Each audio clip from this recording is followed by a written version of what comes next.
Welcome to Standard Chartered Money Insights, a podcast series by Standard Chartered Bank that brings you market views and insights on the go. Hello everyone, my name's Manpreet and welcome to Through the Noise. Now, regular listeners would have probably noticed that this week's Through the Noise podcast is reaching you a day earlier than usual. Now, that's because those who are based in Singapore will know that tomorrow is a public holiday in Singapore as citizens go to the polling stations to vote on their next president. Now, investors have also a lot to decide on this week, with markets digesting Fed Chair Powell's speech at Jackson Hole and balancing that against the economic data, which some of it suggesting a slowing of growth momentum. And of course, Chinese equity staging a bit of a rebound as authorities came up with more supportive measures. So to discuss all of this, today we have Raymond Cheng, who's our Chief Investment Officer for North Asia, to discuss these issues and more. So welcome, Raymond. Thanks for joining us today. So let's start with Jackson Hole. Powell's speech. What did you take away as the key message when you balance that against the economic data? Thanks, Manpreet. Hi, everyone. Fed Chair Powell's speech at Jackson Hole highlighted a data-dependent approach. Now, he sounded hawkish on the one hand, acknowledging the job of taming inflation is not done. On the other hand, he cited the need to proceed carefully, balancing the risks of doing too much versus too little. Now, this is justified by resiliency in some data points contrasting with the recent downtrend in economic and inflation surprises, the broadening out of weakness from manufacturing to services, and recent signs of labor market softening. Now, in terms of economic updates, the US released some data earlier in the week on job openings and consumer confidence, both of which, by the way, came in weaker than expectations. In addition, the recent US Senior Loan Office survey suggested a further tightening of lending standards. We also see a slowing in labor hours worked and average hourly earnings growth. The manufacturing PMI in the US has already been in contraction.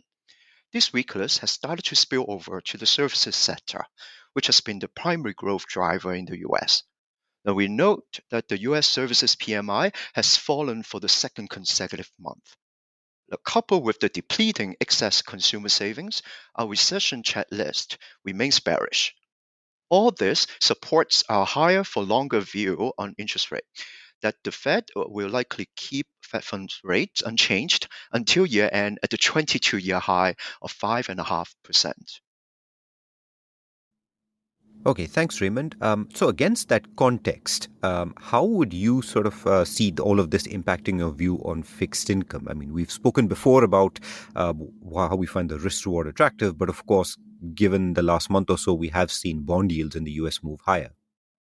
Yeah, many clients have been quite concerned about the impact of the recent surge in yields to the US government bond prices. Now, we think this is in fact a good time to average in to capitalize on the elevated yields and potential capital gains when global economic growth slows.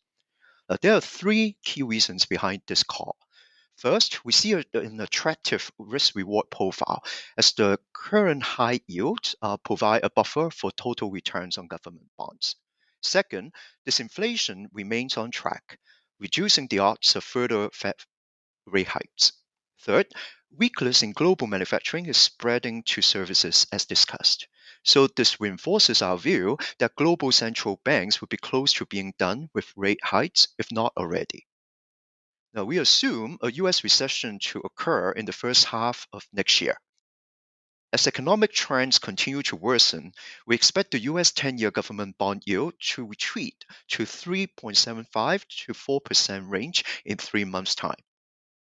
This expected reversal in yields is positive for high-quality developed market government bonds and investment-grade corporate bonds. The US 10-year government bond yield has historically peaked around the time the Fed funds rate peaked. Now, since we believe the Fed policy rate has peaked at 5.5%, we retain our overweight view on high-quality developed market government bonds. The credit is overvalued compared with government bonds in our view, given rising credit downgrades. We are underweight high-yield corporate bonds on the risk of widening credit spreads and growing corporate defaults. Now, we continue to like Asia investment grade US dollar bonds. Now, when we compare government bonds and equities, I'll share that the spike in the 10-year US bond yield has largely reflected the rally in real interest rates, which are the interest rates net of inflation, to about 1.9%.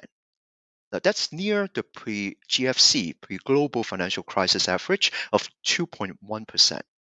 As a result, we now have a disconnect between the US government bonds that price in the 15-year high yield versus the US equities, which still trade at close to 20 times PE.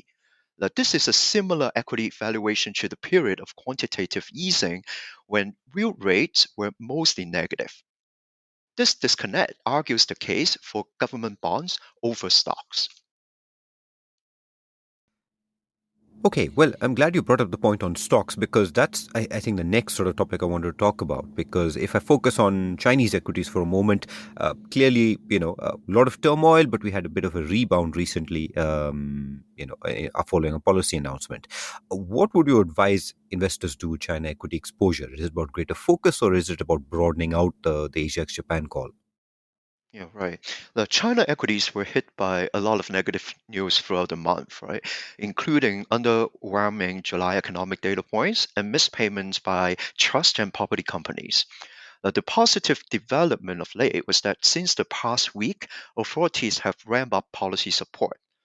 The policies so far have reversed some subdued stock market sentiment and allow more individuals in China to tap the lower first-time buyers mortgage rates. Now, from here on, we now look for more fiscal policy support to lift job creation and ease the developers' funding limitations to ensure delivery of pre-sold properties. Now, after the recent policy-led rebound, we reiterate our neutral view on China equities. Now, this means that the optimal allocation of a moderately aggressive investment portfolio to China equities would be around 5 to 7%.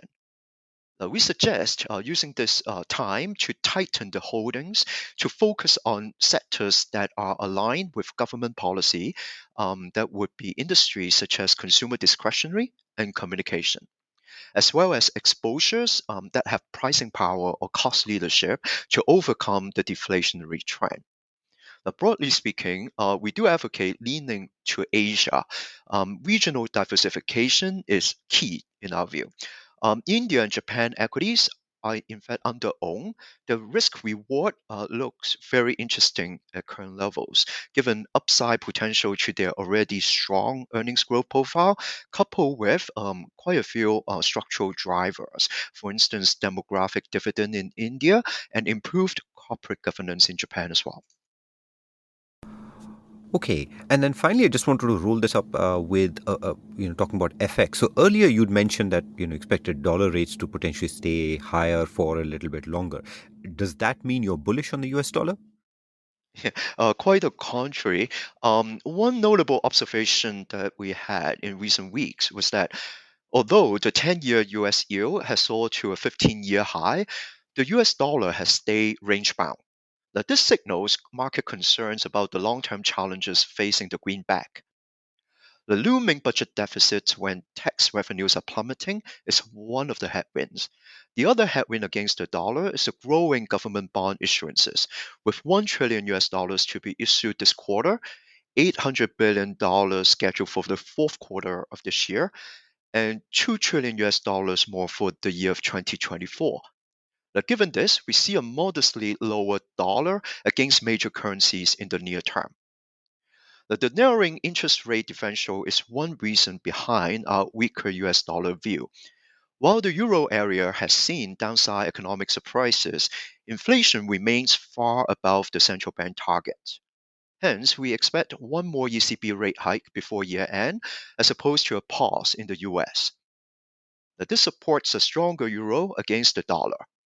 As for Japan, economic growth and inflation continue to stay elevated. This raises the chances for the BOJ to further relax its yield curve control. The expected yen rise would be a notable risk to investors who are using or thinking of using the yen as a funding currency. All right. No, thanks, Raymond, for that comment. And I think we're out of time, so we'll end it there. But if I can, as always, maybe summarize my top takeaways from this conversation today. I think the first point I took away was that in the US, 10-year yields have undoubtedly risen, but we see a pretty attractive risk reward in taking advantage of those yields today.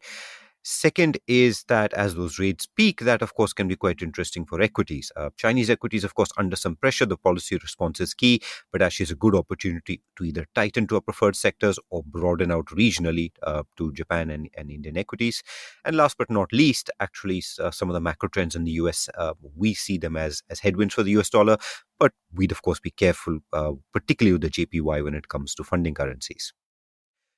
So thank you, Raymond, for taking the time to join us today. Thank you, listeners, for joining us as well. We'll end the podcast here. Please don't forget to check out our Global Market Outlook publication and enjoy the weekend ahead.